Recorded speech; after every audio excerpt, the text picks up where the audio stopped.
Hey guys, today I am breaking down my law school study routine. No fluff, just the stuff that actually works. If you are knee-deep in law school books and craving that extra wisdom, you are in the right spot. Also, if you are in the situation where you are cramming for exams because that is around the corner and you did not do what you were supposed to do at the beginning of the semester, this video is for you also. Hi, my name is Chelsea Ram. If you are new here, I am a law school graduate. I have 3 online businesses and multiple online courses teaching people how to start businesses of their own. On this channel, we talk all things productivity and well-being. So if you're interested in that, make sure to subscribe. Without further ado, let's get right into the video. So I am splitting this video into 2 main parts. The first part is going to be how to study for exams if you are starting at the beginning of the semester and studying for exams at the end of it. The second part is all about cramming for exams and how to do that in the most efficient way possible. So if that is you, I would recommend just skipping ahead to that part. You'll see it in the chapters and watching that because you don't have a lot of time, so don't waste it watching this first half of the video. So if you are in the position where you are just starting your semester and you are already thinking ahead on how you are going to start studying for your exams, first thing you gotta do is look at the syllabus. Look at the outline, the course outline that your professor gave you, and see how you are going to be graded. See if you, one, even have an exam, and if you do, what percentage it is, and if it is an exam, or if it is a paper that they're gonna grade you on, or if it is something else, and if the exam is worth like 20%, but the paper is worth 80%, recognize that and realize that it might be the most efficient use of your time to spend most of your semester preparing for the paper rather than the exam. So just look at that and make sure you actually should be studying a lot for this exam. Next step is to get an upper year outline. So if you don't know this already, I didn't know this when I first started law school. It was like groundbreaking news to me when I heard this. Upper year students who have taken the same courses as you with or without the same professor have created outlines for those courses, and they, at least in my school at the University of Ottawa, are more than willing to give it to younger students so that you can use it for your exams as well, and just of course add your notes to their outlines so that you have a variety of notes. So make sure right away you get upper year outlines. If you do not know any upper year students, post in Facebook groups, talk to people in your class about it, and just see where you can get your hands on someone else's outline for that course. Now what you need to do is identify your learning style and make sure you're taking good notes when you are doing that learning. You're in law school, I assume that you know how you learn best. For me, for example, when I am in school, I pretty much do not read my textbooks. I primarily learn from sitting in the classroom and listening to the professor and understanding, asking questions when I don't understand, and taking diligent notes. So if that's you as well, make sure to focus your time on doing that. Make sure you are attending class and you are taking good notes. And if that is not you and you do best when you are reading, make sure you are on track with all of your reading, and every time you are doing readings, you are taking notes. At the end of every single class throughout the semester, you need to then take the notes that you have taken, or after every single reading, and integrate those notes into the outline that you were given. And you need to do this after every single class. And after you have integrated those notes, you need to review them and you need to make sure you understand the concepts. And if you do not, you need to revisit or ask your professor so that you do understand the concepts. Then at the end of the week, what I would recommend you do is revisit the entirety of what you have learned in that class and spend 20 minutes or so for each class that you have an exam in at the end of each week, pretty much explaining your notes to someone, ideally if you have someone where you can explain your learnings to, and explaining those concepts, or at least just speaking it out loud, maybe filming yourself and explaining what those concepts are so that you can really solidify that learning and make sure that you actually understand the concepts. And then by the time the exam rolls around, if you are on track and doing this every single day and at the end of every single week, you will be at a place where you have really great notes. Most exams in law school are open books, so you'll have amazing notes that you actually understand, that you can teach someone else, and you'll be in a great position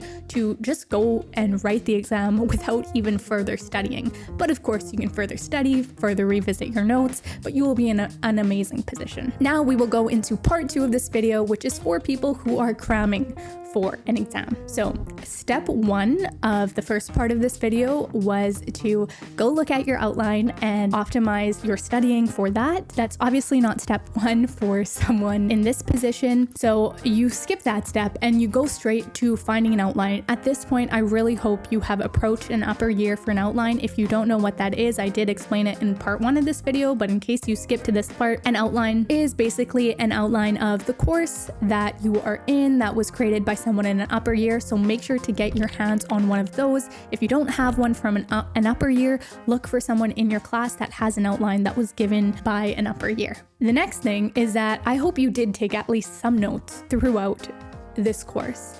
And if you did, you need to take those notes and integrate them into the outline so you have a more filled out outline of the course.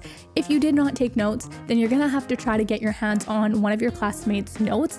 Ask them, tell them you will send them your outline in exchange for their notes or their outline. The reason why this is so important is because upper year outlines are really, really great in the fact that they are often outlines on the same book and on the same topic and on the same concepts, but your specific professor in that specific year might have said specific things that are really important to the exam. And if you do not have notes of that specific thing, then you're not going to get those grades. So you need to get someone's notes who is in the same class as you and integrate them into your outline. Okay, so a law school outline is sometimes like 100+ pages.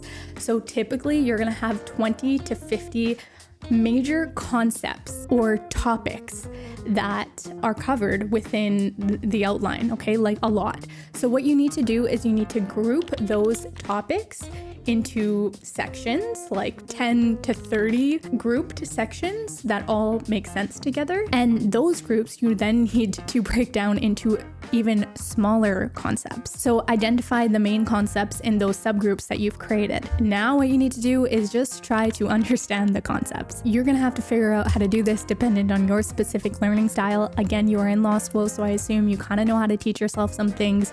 Read the concepts, understand them, look up YouTube videos for explanations, ask your professor if you have time for that, but really just teach yourself the concepts. And as soon as you understand these concepts that you've created in the subgroups, then you need to speak them out loud as if you were teaching someone. Teach someone actually the concepts if you can, or just even film yourself talking about the concepts, making sure that you truly understand them. And the reason you're taking like a bunch of different topics and making them into subgroups is because you have such limited time to understand the concepts that even if you don't fully understand every single concept, because you group them together, it'll be easier in your brain to locate them in your notes when you are actually writing the exam. Another thing is if you are very pressed for time, and if you are really in a bind for time and you're in a situation where you cannot know every concept, just make sure that you've split all of those topics into small groupings, as I said, and then know one concept really well from each one of those subgroupings, because in law school typically it is issue spotting the exams. So basically it's going to be more of a written response oftentimes for many exams. This is something you should see if it's a multiple choice or a written exam. But if it is a written exam and you know one concept from each grouping, then you can write about the concepts that you know from each grouping and spot those issues rather than only knowing concepts from like 2 groupings out of 8, right? And then only being able to write on 2 types of crimes, let's say, for example, rather than being able to write about all 8 types of crimes, but only one aspect of each one, which will typically get you more marks on a law school. So those are all my tips for studying for exams.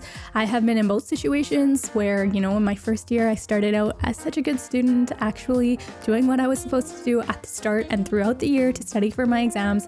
And then I've also been in the situation in my final year where I was full on cramming for exams, like literally didn't attend any of the classes. This is bad. Maybe I shouldn't say it on the internet, but yeah, I didn't do what I was supposed to be doing. And so I have been in both of these situations, and this is what I have found has worked for me. If you are in any one of these situations, you should definitely check out this video where I talk about how to actually enjoy studying and romanticize it. Especially if you're cramming, you should definitely check this video out. It's only 5 minutes, so it'll give you that extra boost, that extra motivation that you need to start studying right now. Thank you for watching this far. Subscribe for more content like this, and I will see you in my next video.